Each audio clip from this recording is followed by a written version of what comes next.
Hello किसान भाइयों, गन्ने की फसल को तैयार करने के लिए इस वीडियो को एंड तक ज़रूर देखें।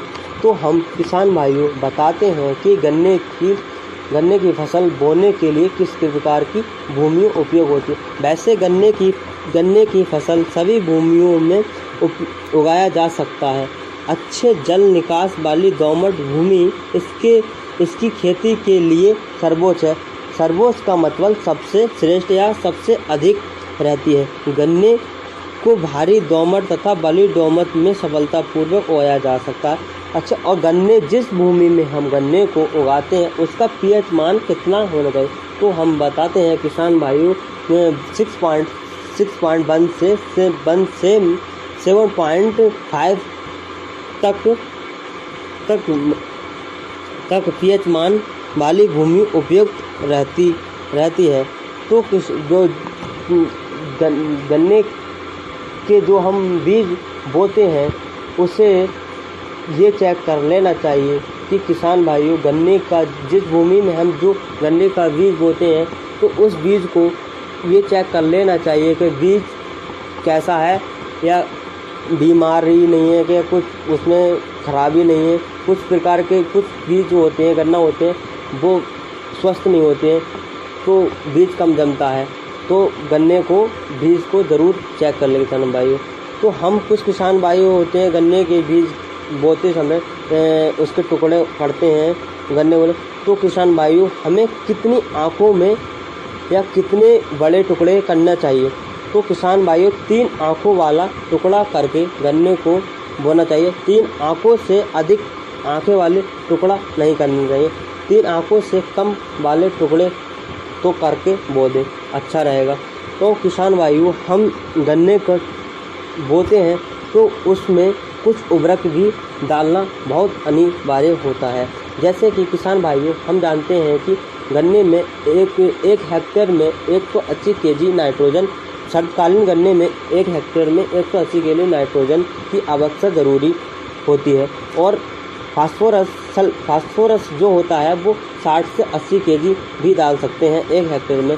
और किसान भाइयों पोटास जो होती है, पोटास सबसे महत्वपूर्ण होती है किसान भाइयों, ये डालना चाहिए 50 से 60 केजी पर हेक्टेयर डालना चाहिए। और 20 से 25 केजी जिंक सल्फेट ज़रूर डालना चाहिए।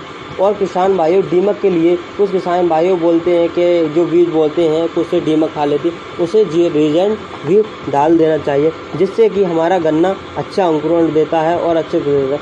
जब हम गन्ना दबाते हैं किसान भाइयों तो उसमें एक बात का और भी ध्यान रखें, उसमें जो मिट्टी होती है उसे हम कम मात्रा में गन्ने के बीज के ऊपर डालें, जिससे कि गन्ना ज़्यादा नहीं दमे और अंकुरण अच्छी मात्रा में दे, जल्दी ट्रिलिंग कर दे और जल्दी चेंगा दे दे।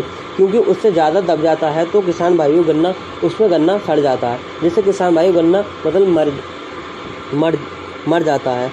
तो हम किसान भाइयों ये बताना चाहते हैं कि गन्ना बोते समय कि किस टेम्परेचर पे गन्ना बोना चाहिए या किस समय बोना चाहिए।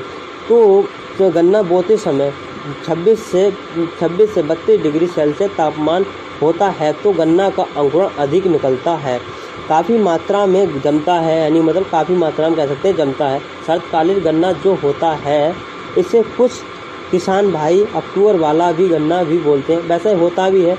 इसे विज्ञान की भाषा में शरतकालीन गन्ना बोला जाता है। पर इस शरतकालीन गन्ना का बोने का उपयुक्त समय जो होता है वो 15 सितंबर से 15 अक्टूबर तक ही होता है। किसान भाइयों शरतकालीन गन्ने की बढ़वाड़ के लिए लगभग 12 से 13 माह समय मिल जाता है, जिसके कारण बसंतकालीन गन्ने की अपेक्षा शरतकालीन गन्ने की उपज अधिक होती है। बसंतकालीन जो गन्ना होता है वो किसान भाइयों जनवरी फरवरी में बोया जाता है, जिसकी बढ़ने की उम्र काफ़ी कम मिलती है, 10 से 12 महीने मिलती है। गन्ना शरतकालीन गन्ना माना जाता है बहुत होता है, क्योंकि उपयोग तो समय पर फसल की उपयोग बढ़ जाती है। और किसान भाइयों एक बार और बताना चाहता हूँ मैं कि गन्ने के अच्छे जमाव के लिए 26 से 32 सेल्सियस डिग्री तापमान सबसे अच्छा रहता है। ये तापमान उत्तर प्रदेश में एक वर्ष में 2 बार रहता है। एक बार सितंबर अक्टूबर में तथा दूसरी बार फरवरी मार्च में दोनों ही समय गन्ना बोया जा सकता है। इस समय गन्ना बोने से अंकुरण अधिक होता है और आपने किसान भाइयों ये तरीका अपना लिया तो गन्ना का अंकुरण बहुत अधिक मात्रा में निकलेगा और किसान भाइयों इसमें 4 से 6 सिंचाई की आवश्यकता होती है, जिससे कि कम से कम 2 सिंचाई वर्षा के बाद करनी चाहिए। शरतकालीन गन्ने को पाले से बचाव हेतु बीच में सिंचाई करते गन्ने की पहली सिंचाई 45 दिन बाद करनी चाहिए। गन्ने में कल्ले निकलते समय सिंचाई अवश्य करें, जिसके बाद 15 से 20 दिन के अंदर सिंचाई करते रहें। हेलो किसान भाइयों, गन्ने की फसल को तैयार करने के लिए इस वीडियो को एंड तक ज़रूर देखें।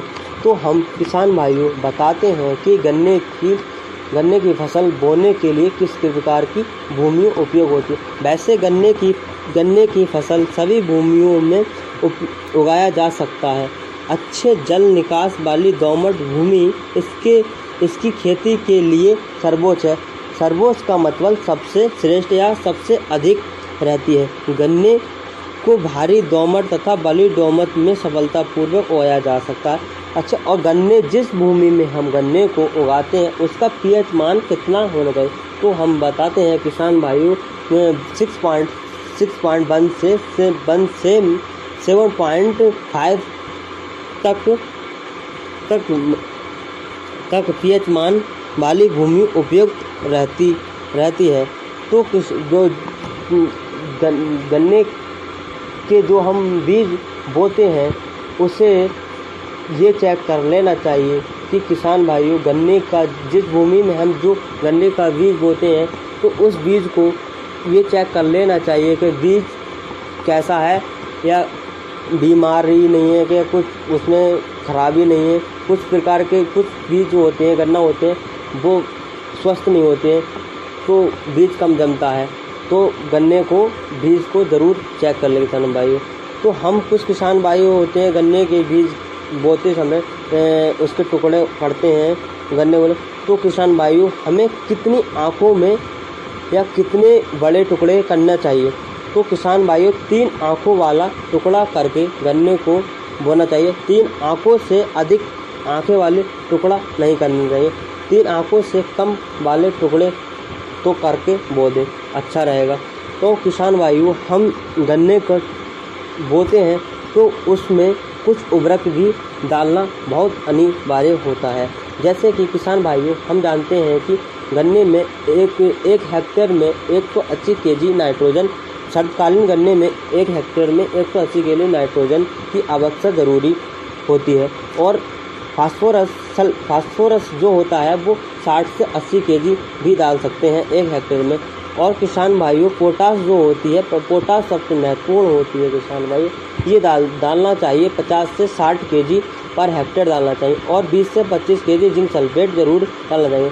और किसान भाइयों दीमक के लिए कुछ किसान भाइयों बोलते हैं कि जो बीज बोलते हैं उससे दीमक खा लेती, उसे रिजेंट भी डाल देना चाहिए, जिससे कि हमारा गन्ना अच्छा अंकुरण देता है और अच्छे देता है। जब हम गन्ना दबाते हैं किसान भाइयों तो उसमें एक बात का और भी ध्यान रखें, उसमें जो मिट्टी होती है उसे हम कम मात्रा में गन्ने के बीज के ऊपर डालें, जिससे कि गन्ना ज़्यादा नहीं दमे और अंकुरण अच्छी मात्रा में दे, जल्दी ट्रिलिंग कर दे और जल्दी चेंगा दे दे। क्योंकि उससे ज़्यादा दब जाता है तो किसान भाइयों गन्ना सड़ जाता है, जिससे किसान भाइयों गन्ना मतलब मर जाता है। तो हम किसान भाइयों ये बताना चाहते हैं कि गन्ना बोते समय कि किस टेम्परेचर पे गन्ना बोना चाहिए या किस समय बोना चाहिए। तो गन्ना बोते समय 26 से 32 डिग्री सेल्सियस तापमान होता है तो गन्ना का अंकुरण अधिक निकलता है, काफ़ी मात्रा में जमता है, यानी मतलब काफ़ी मात्रा में कह सकते हैं जमता है। शरतकालीन गन्ना जो होता है इसे कुछ किसान भाई अक्टूबर वाला भी गन्ना भी बोलते हैं, वैसे होता भी है। इसे विज्ञान की भाषा में शरतकालीन गन्ना बोला जाता है, पर इस शरतकालीन गन्ना का बोने का उपयुक्त समय जो होता है वो 15 सितंबर से 15 अक्टूबर तक ही होता है। किसान भाइयों, शरतकालीन गन्ने की बढ़वाड़ के लिए लगभग 12 से 13 माह समय मिल जाता है, जिसके कारण बसंतकालीन गन्ने की अपेक्षा शरतकालीन गन्ने की उपज अधिक होती है। बसंतकालीन जो गन्ना होता है वो किसान भाइयों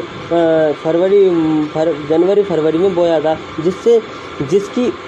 जिसकी बढ़ने की उम्र काफ़ी कम मिलती है, 10 से 12 महीने मिलती है। गन्ना शरतकालीन गन्ना माना जाता है बहुत होता है, क्योंकि उपयोग तो समय पर फसल की उपयोग बढ़ जाती है। और किसान भाइयों, एक बार और बताना चाहता हूँ मैं कि गन्ने के अच्छे जमाव के लिए 26 से 32 सेल्सियस डिग्री तापमान सबसे अच्छा रहता है। ये तापमान उत्तर प्रदेश में एक वर्ष में 2 बार रहता है, एक बार सितंबर अक्टूबर में तथा दूसरी बार फरवरी मार्च में। दोनों ही समय गन्ना बोया जा सकता है। इस समय गन्ना बोने से अंकुरण अधिक होता है, और आपने किसान भाइयों ये तरीका अपना लिया तो गन्ना का अंकुरण बहुत अधिक मात्रा में निकलेगा और किसान भाइयों, इसमें 4 से 6 सिंचाई की आवश्यकता होती है, जिससे कि कम से कम 2 सिंचाई वर्षा के बाद करनी चाहिए। शरतकालीन गन्ने को पाले से बचाव हेतु बीच में सिंचाई करते गन्ने की पहली सिंचाई 45 दिन बाद करनी चाहिए। गन्ने में कल्ले निकलते समय सिंचाई अवश्य करें, जिसके बाद 15 से 20 दिन के अंदर सिंचाई करते रहें। नमस्ते सभी किसान भाइयों। यदि किसान भाइयों आपकी गेहूं की फसल 60 से 65 दिन की हो गई है, तो किसान भाइयों आपको किन उर्वरकों का उपयोग करना है या किन तरीकों का अपनाना है, और उस आपकी फसल गिरने से भी रुक जाएगी और आपकी फसल में बाली भी मोटी आएंगी, और कम खर्च में अच्छे तरीके बताएंगे। आपकी गेहूं की फसल में अति फायदेमंद होगी। जैसे किसान भाइयों, जब आपकी गेहूं की फसल 60 से 65 दिन की हो जाती है तो तीसरी सिंचाई का समय हो जाता है। और किसान भाइयों, जो हम आपको उर्वरक बताएंगे वो खेत में नमी हो तो ही उपयोग करें, और हम इन उर्वरकों के फायदे भी बताएंगे कि किस तरह से ये फसल में फायदा पहुंचाएंगे। ये उर्वरक की लगाने की आवश्यकता होती है जब गेहूं की फसल गमोदा में होती है, तो इन उर्वरकों को लगाने की आवश्यकता होती है। और किसान भाइयों, इस समय गेहूं की फसल में नाइट्रोजन की आवश्यकता नहीं होती है, क्योंकि गमोदा के समय किसान भाइयों नाइट्रोजन की आवश्यकता नहीं होती है गेहूं की फसल में। इसका गेहूं फसल में पोटास और फास्फोरस की आवश्यकता होती है। मतलब उस समय गमोदा समय पोटास और फास्फोरस लगा सकते हैं। इससे अधिक बेनिफिट मिलता है गेहूं की फसल में, क्योंकि किसान भाइयों जो फास्फोरस और पोटास होता है उसे हम कुछ किसान भाई होते हैं जो मिला के मट्टी में और उसमें बिना नाइट्रोजन के लगाते हैं, तो बिना मट्टी मिला के और उसमें बखेर देते हैं। तो ऐसा नहीं करनी, उस पर मिला के मट्टी में बखेरने से कम रिजल्ट आता है। मतलब 10-5 दिन में रिजल्ट आता है, 10-12 दिन में रिजल्ट आता है। तो हमें किसान भाई क्या करना चाहिए, पोटास और फास्फोरस को, ये आता है 05254 एक थैली आती है, उसको 2 किलो के ले सकते हैं दुकान से, ज़्यादा की नहीं, 120 पर थैली मिलेगी, 120 रुपये की। तो उसे लेके हम उसको मिश्रण करें, नाइट्रोजन 0% होगी उसमें और फास्फोरस पोटासी होगी उसमें, तो उसको हम दोनों को मिक्स करके स्प्रे करा सकते हैं। स्प्रे कराते समय हमें किन बातों को ध्यान में रखना चाहिए, सबसे मेन बात ये है, हमें किन बातों को ध्यान में रखना चाहिए जब स्प्रे कराते हैं हम खेत में तो। और स्प्रे कराने से हमारे खेत में स्प्रे कराने से जल्दी रिजल्ट आता है। 3 से 4 दिन बाद रिजल्ट आने को हमें दिखने लगता है स्प्रे से। और स्प्रे कराते समय हमें किसान भाइयों किस बातों को ध्यान में रखना चाहिए। सबसे पहली बात किसान भाइयों, हमें एक बात का ध्यान रखना चाहिए कि किसान भाइयों जब हमारी स्प्रे कराते हैं तो गेहूं की फसल में हमें नमी, मेन तो बात नमी होनी चाहिए किसान। अच्छा पहले लगा दो तो बाद में या सिंचाई कर दो आप तो ठीक रहेगा, और ये ठीक रहेगा। और या किसान भाइयों और एक बात का और, जब किसान भाइयों जो हम स्प्रे करते हैं तब ओस नहीं होना चाहिए किसान भाइयों, ओस नहीं होना चाहिए गेहूँ में।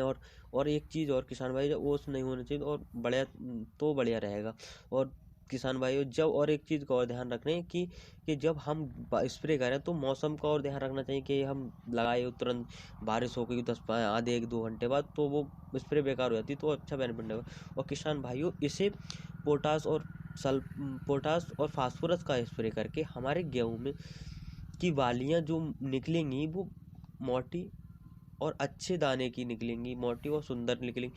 और हमारी किसान भाइयों हमारी फसल की जड़ जो है वो मजबूत होगी, गिरेगी भी नहीं और अच्छी रहेगी और सुंदर भी दिखाई देगी फसल हमारी। तो किसान भाई